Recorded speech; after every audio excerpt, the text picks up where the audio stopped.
You're listening to Later with Mo Kelly on demand from KFI AM 640. KFI, Mo Kelly and Marsha Collier on this Tech Thursday. Marsha Collier, it's always great to see you. You look heavenly in your all white tonight. Thank you so much, Mo. I just love summer colors, summer clothes. Mm-hmm. Okay, I love clothes. I love fashion. Give me any summer or winter, right? Yeah, give me any excuse. You know, what can I say? You and I are Android people. I am very much a Google person.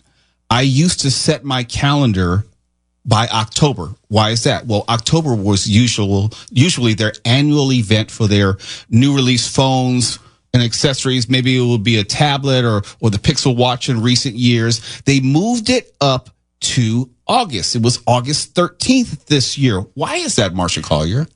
I have a feeling they just wanted to beat Apple. Oh, because Apple's annual event is usually in September. Yeah, exactly. That way you can easily beat and drop what you're doing so that maybe Apple has to scramble with some software, which a couple of things I'm going to tell you about, they might just have to. Okay, let me ask you, though, because when I would view the event in October, I usually would get my phone, I should say order my phone immediately, and you would probably get it in a week or so. But they've moved up this event, and the best you could do, from what I understand, is pre-order these 3 new phones, which were unveiled, and 2 new Pixel Watches. You have to wait at least a month. You can order it, but what's the point of having this big soiree and you can't even get the product when you really, really want it? I don't know. You know, they want to, it's like they always leak stuff to the press about stuff. And I don't report it to you guys because it's not real yet. That's their free PR. Yep. That's their game. And I don't want to play. But I look at these phones, they're more expensive than last year. Okay, to be clear, the Pixel 8 was $699. This year, the Pixel 9 is $799. And the Pixel Pro, 9 Pro, which comes with a free year of Gemini Advanced subscription, $999. And the Pixel Pro XL starts at $1099, and that's not $10. And the new Pixel 9 Pro Fold starts at $1799. My wife has a Pixel Fold first generation. That was like $1599. So you're saying there is basically a $2,000 phone, which was made available. Yeah, it is. Which will be obsolete in 6 months. You know, that's the thing. We have to realize when we're buying these phones, we're really buying computers. That's what we're buying. We're not buying a phone anymore. It's a full-on, you can get a Dell computer for that. a pretty good one, hopefully. A darn good one, actually. Yeah, but some of the features that are coming, and I wanted to share a couple to you because I thought a couple were pretty cool.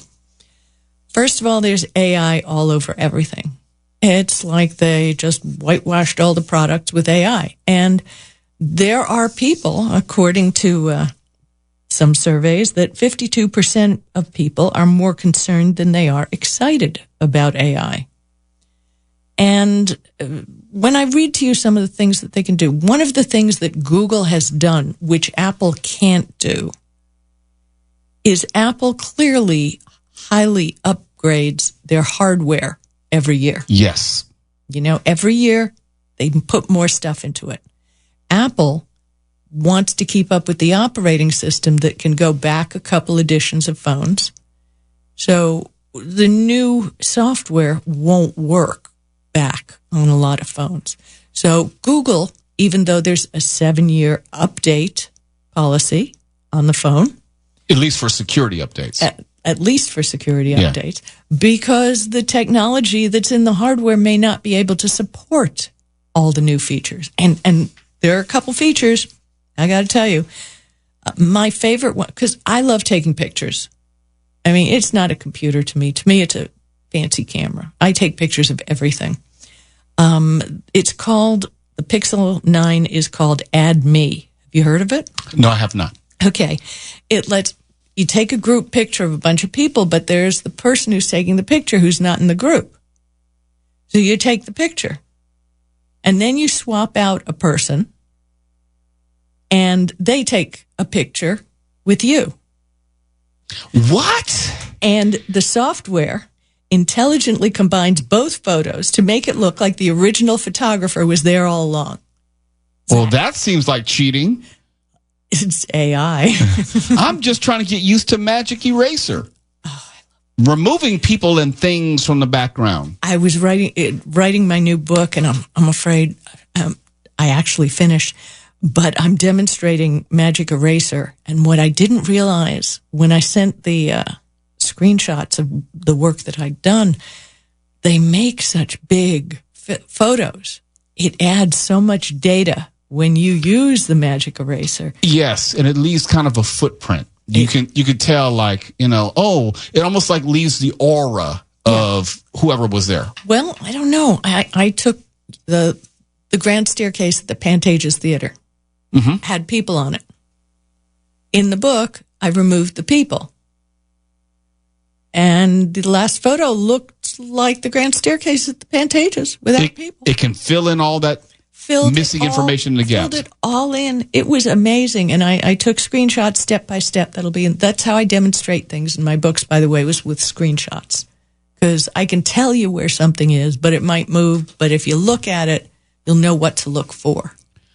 When I buy my next phone or my next Pixel Watch, I have a Google Pixel 8 and a Pixel Watch 2. They unveiled the various versions of Pixel 9 and the Pixel Watch 3. I'm always looking for either a material upgrade in the design or software, but I'm not looking for an incremental upgrade. And I got the feeling, tell me if I'm wrong, that it was more incremental than material for both the Pixel Watch and the phone. Well, they have the next step in the processor. Oh, they went to the Tensor 4 as opposed to the 3. Tensor 4, absolutely. So that's a big difference. And that's to accommodate the AI. And Google plans to allow you to keep most of it on your phone versus sending it to the cloud. If we were to believe them, but yes. Yeah, there's that. Because they would never deceive us. But, I love to measure the data as it's going in and out of my phone. You can put that on an app on the side, and you can take a look and see what kind of And funny, I don't understand the 8 phones that I used while I was writing my book. I'd put them down and come up the next morning, and they were all drained their batteries. I don't know why. You weren't using them. I don't know why. When we come back, I got some news about Microsoft. I think we should drizzle, since they're not coming out with the Pixel 9 right away. We'll drizzle some of the features along the way, but I got to tell you something. People are getting nervous about Windows 10. Wait a minute, I have Windows 11. People still use Windows 10? Windows 10 is the most beloved operating system since Windows 7. Get out of here. Yep. Learn something new. A lot of people like it. A lot of people are really unhappy about the Best Buy date. It's Later with Mo Kelly. Marsha Collier joins me in studio. KFI AM 640. We're live everywhere in the iHeartRadio app. You're listening to Later with Mo Kelly on demand from KFI AM 640. KFI, Mo Kelly, and Marsha Collier. Rest in peace, Greg Ken, one of our favorites here. Greg Ken, of the Greg Ken Band. He will be missed. Marsha Collier joins me in the studio as we continue our talk about all things tech on this Thursday. What do you want to pick up? Okay, we were going to talk about Microsoft Windows. Okay. Just in case you didn't know, there are some people, and there are some legendary editions of Windows. I think you were even talking that some government agency still uses Windows 3.11 on something. Yeah, it was Southwest Airlines. Okay, Southwest Airlines. I was at a NASA facility. No. Not sure if I'm supposed to be No. saying this. And I walked by the mainframe, and my husband will testify, Windows 2000. Now, I understand Windows 2000, Windows 98, Windows 95. Big picture, they're one of the more stable versions of Microsoft. But it's 2024. Well, the thing is, these companies, they'll take a version and they will add their own spin to it. They'll write software and integrate it. And actually, it's unrecognizable as it originally was. The only thing you'll recognize is when you boot it up, you'll see the logo. So I cut slack here and there. Windows 98 was also one that people loved. Windows 7, oh my God, people fought tooth and nail not to go to Windows 8. I mean, that was... What about Vista? Well, Vista... I'm kidding. I'm kidding. Because that was a horror story for me. That was nothing I enjoyed. Nothing I enjoyed. And, I'm not a big company. I'm a writer. I use all the office tools and things like that. But, I'm not doing equations. So, I don't know. But Windows 10 has become hugely popular. And Microsoft announced that October 2025, it will not receive updates anymore. Oh, the horror. I mean... Okay, I had an old Windows laptop, and it allowed me to update to Windows 11 free of charge. I had to jump through a few hoops in a technological sense, but I got it done. Can't most people do that if your hardware will accommodate Windows 11? Did you go to the website and do the check? Yes. And it said your computer was... Correct. Okay, as long as that is the case, yes, it's fine. And you're talking about the website which says, do you have enough RAM? It'll say, can it accommodate Windows 11? It's called the PC Health Check app, and it's at support.microsoft.com if anybody wants to check.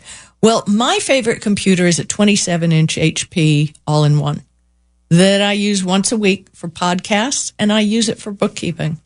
And that's it. And it won't take Windows 11.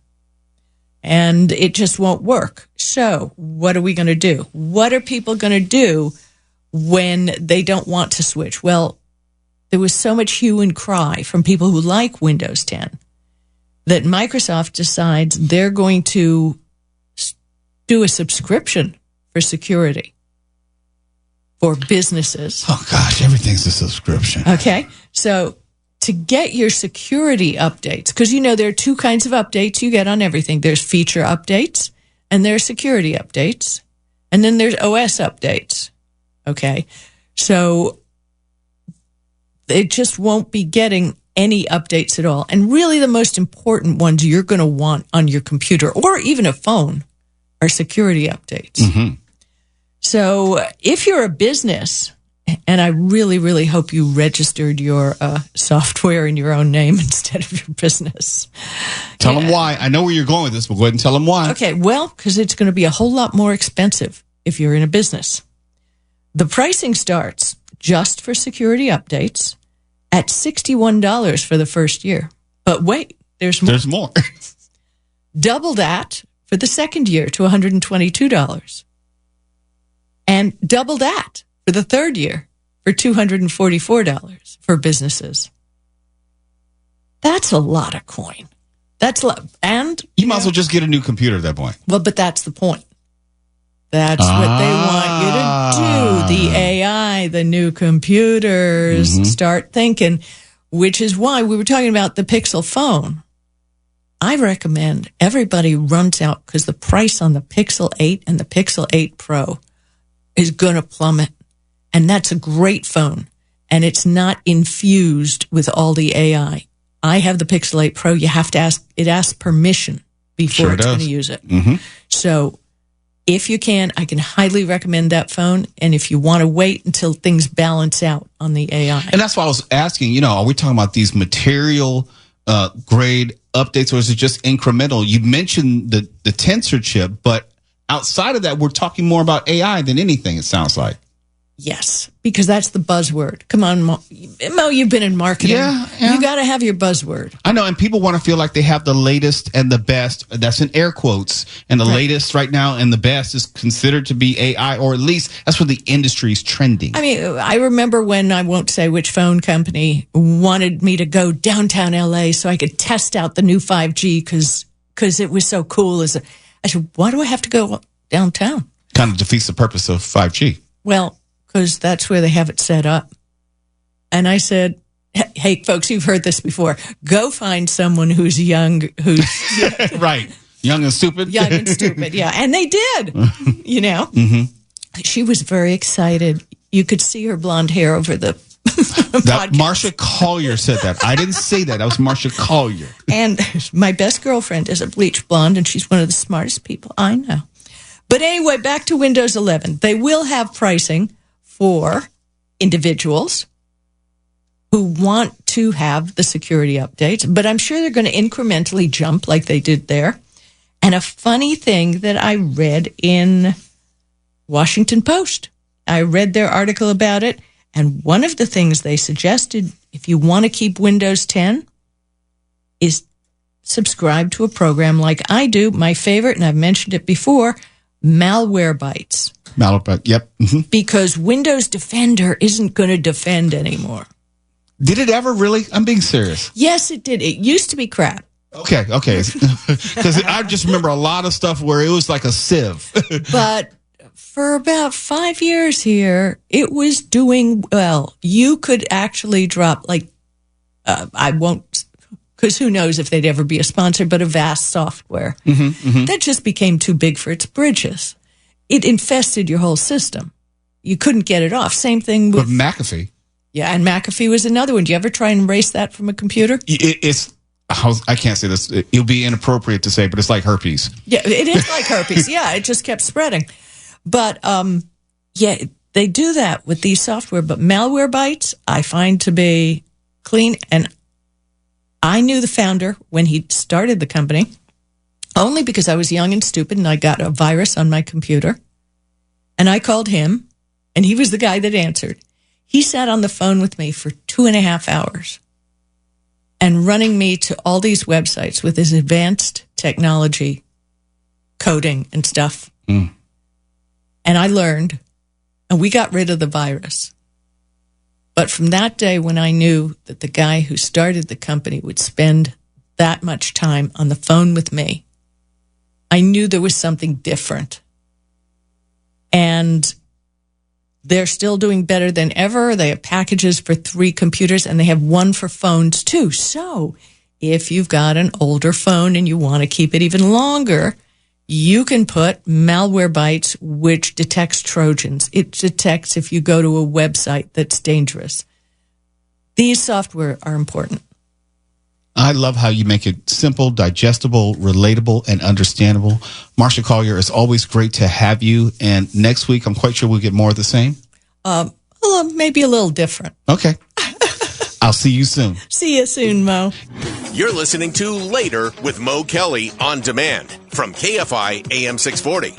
You know about that big super hacking, the latest in which got everybody's social security number in the world? I'm serious. It's about 3 billion people affected, and it happened back in April. We talked about it just a little bit last week with Marsha Collier, and there was this lawsuit, a class action lawsuit filed in federal court in Fort Lauderdale. It said the hacking group known as USDOD stole the records from National Public Data, which offers personal information to employers, private investigators, and others who do background checks. Let me put it another way.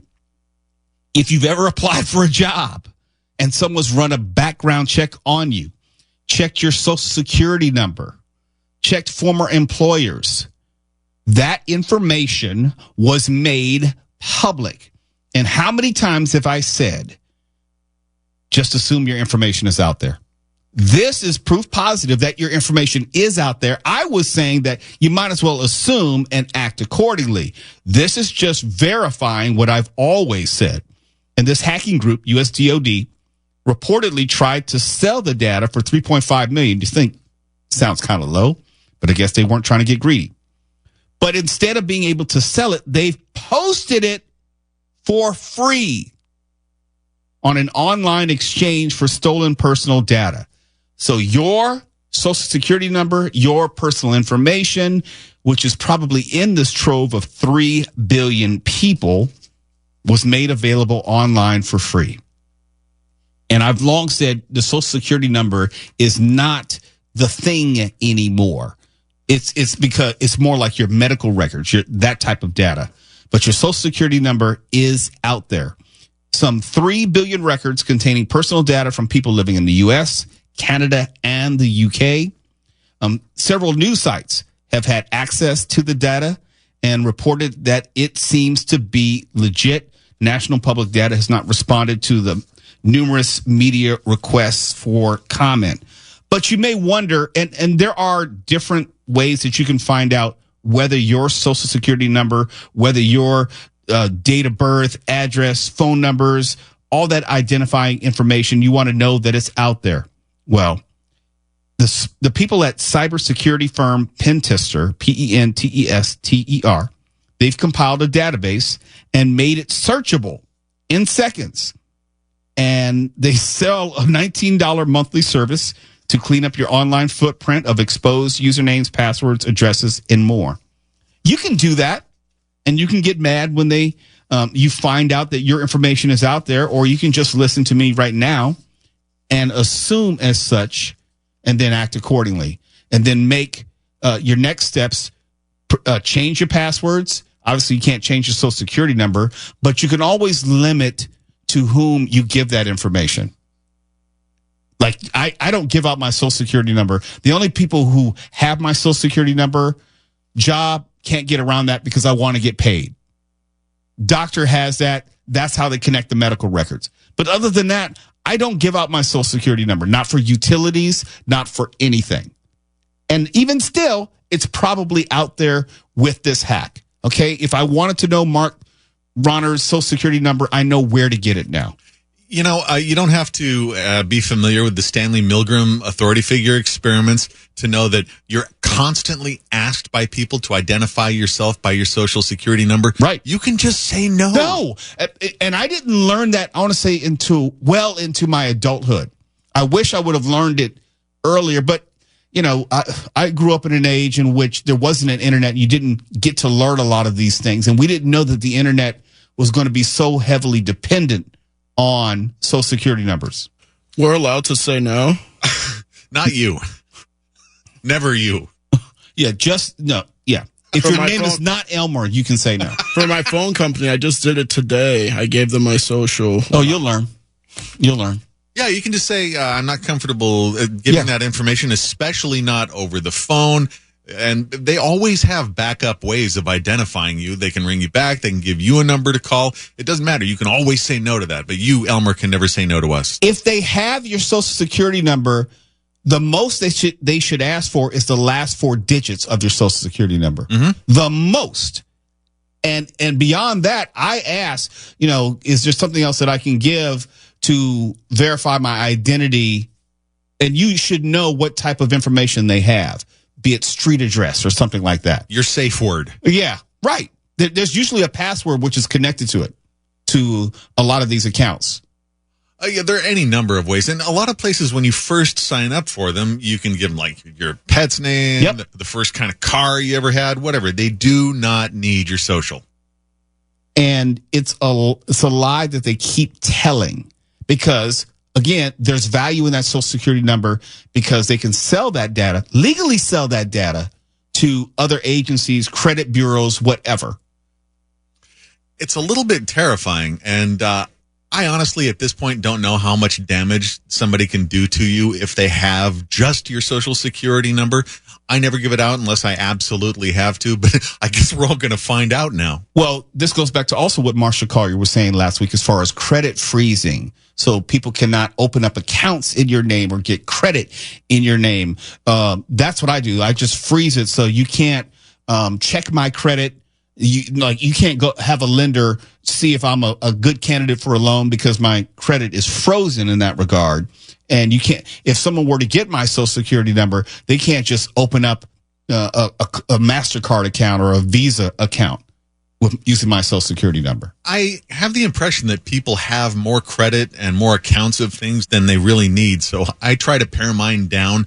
And I always do purges. If I haven't used something in a while, it's gone. And see, that's the lie that we've been told.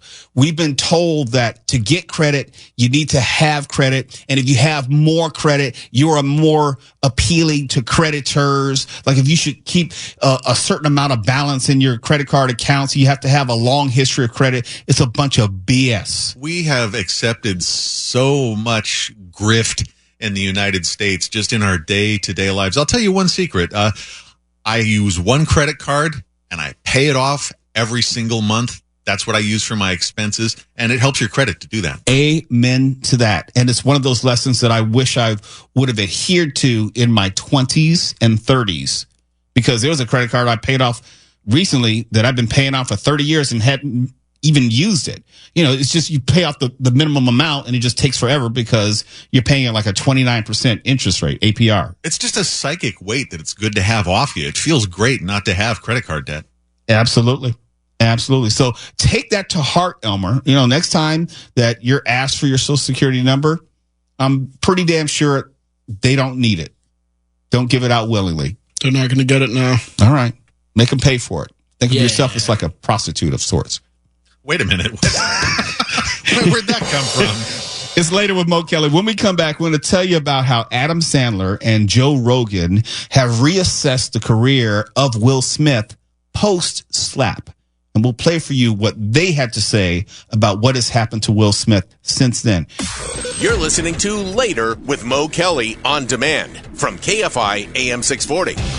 From the night that it happened, I have talked extensively about why I could not even believe that the Oscar slap happened. I couldn't believe that it wasn't handled in the moment. I couldn't believe that Will Smith was not arrested on the spot, that he could hang around and give his Oscar acceptance speech. But I said then that he would have to pay for it for who knows how long. And yes, he's in a better place now than he was maybe 6-7 months ago. His name and brand are not as toxic as it was then. But it's fair to say Will Smith is not back to where he was. It should have been that night where he would be at the top of his career. The Oscars should have led to greater things, but instead it was obviously overshadowed by the slap of Chris Rock. And people, especially comedians, have been much harder on Will Smith for obvious reasons, defending a brother in their professional community, Chris Rock, than other people in entertainment. Will Smith obviously has the Bad Boys movie, which has done well, and he's come out with some music. He's slid back into, generally speaking, good graces with Hollywood. Hasn't gone back to the Oscars, but generally he's not suffering the same effects that he did maybe a year or two ago. But I came across this conversation between Adam Sandler and Joe Rogan on Joe Rogan's podcast. And both of them are stand-up comedians, come from the world of comedy. So they're going to look at it through the lens of a comedian and, for the most part, side with Chris Rock. But they were making the combined point that Will Smith ruined his career because of the slap. I'm not so sure I agree, given what we've seen in recent months. But listen. Despite all the cussing we had to bleep out, listen to what they had to say. I think that was like the best thing that ever happened to him, because then he became like wild again. Like his stand-up was like outrageous. Talk about like, Chris Rock. It's like the Rock of old. That night was like watching a Super Bowl. You were just like, what? It's a live event? Holy what the? Yeah. And then he was a badass, and I think he had some white on, and he looked cool as. You were waiting for him to talk about it, and then he got to it, and he got excited. Well, he didn't talk about it for a while. Yeah, on right. Stage, like he would tell people, if you think I'm going to talk about it, I'm not. Yeah. He wanted to be ready, and he wanted to really think about what he was going to say and how to say. That's because of where we are in life, where anything you say is f***ing on the internet the next day. So he's like, I got to be careful and not blow the. Also, they would ruin the bits. Yeah. Because people would just tell the bits, and then it wasn't even ready yet. Yeah, exactly. Because if you have a life-changing event like getting slapped at the Oscars in this most preposterous scenario, the whole thing was preposterous. Yeah. I think for him it was also a wake-up call, like, hey, these motherfuckers don't really care about me. In that moment, they didn't protect me. Nobody stopped it. He went back and sat down, and then he got an award afterwards and got a standing ovation. Like, what the is going on here? Was weird. Yeah, because you always want to be that guy who's hosting the Oscars and who's starring in the big movies, and that's what everybody wanted. Everybody wanted to be the big movie star. But then you realize, like, well, these people are, what did you do? How did you set this up? How come nobody tackled him? That was good point. Weird moment. Oh, live the weirdest. Moment. Yeah. It's like a guy just showing his ass. Like, you just pulled your pants down, showed the world your ass. Like, why did you do that? Yeah. He probably doesn't. He probably wakes up in the middle of the night going, sucks. why did I do that? That whole thing sucks. Yes. Beyond. It was almost like a guy who doesn't know how normal people act thinking this is what you're supposed to do. Go smack that guy. It became just went to a place that he couldn't get out of. Yeah. And started it. And still there. He's still there. Yeah. In everybody's mind, when you see Will Smith, oh, he slapped Chris Rock. That's like, not I Am Legend, not Muhammad Ali, not insanely good movies. Yeah. Guy's an incredible actor. Absolutely, He's been in so many banger movies. Yeah. He's a fucking blockbuster movie star. Yeah. And people see him, they go, oh, he slapped Chris Rock. That sucks. Damn it. Terrible. It sucks, man. And it follows you around. It sucks. Okay, it sucks. I think that's the takeaway from Adam Sandler. I think of this. I don't think it ruined his career. I think it forever tarnished his legacy. And those are two different things. No, he'll never be able to separate himself from the slap because nothing like that has ever happened in Oscar history, especially on a night in which you're winning Best Actor. But clearly his career isn't over. You can't say it ruined his career. There's a movie in theaters right now is grossed more than $300 million, I think, worldwide. So it didn't ruin his career. I think people have largely forgiven him. I don't agree that he should be let off the hook. And if he were sitting in front of me, I would say the exact same thing to him because he committed assault on Chris Rock, whether Chris wanted to call the police or not. But I do think Chris received the short end of the stick as far as what happened that night and how people have largely given Will Smith a free pass. What say you, Mark? I think if you do a Google search for Will Smith and net worth, you're going to find he's worth about $350 million. I think he's going to be okay no matter what happens. And there are certain things that should be taboo in our society. I'm okay with him going away after that. But society said he didn't have to. And you know what? That's why I keep trying to remind people there's no such thing as cancel culture. Especially not for rich and powerful people. They can do more than you and I can do, Mo, and they can get away with it scot-free. So that means I'm neither rich nor powerful because I can't do any of that stuff. No. If you or I were to walk into the Air Mix room and smack Elmer, we wouldn't get away with it like Will Smith did. We'd be wrestled to the ground. We'd be sued. We'd be sent to jail. None of that happened to Will Smith. No, that wasn't a joke. That was a statement of fact. Yeah, easy on that. There's no punchline there. A little hair trigger on there. I think we might have to go in there and take our chances after all. And put it to a test. Seriously. KFI AM 640, live everywhere on the iHeartRadio app. An independent voice in a world full of retweets. KFI. And KOST HD2. Los Angeles, Orange County. Live.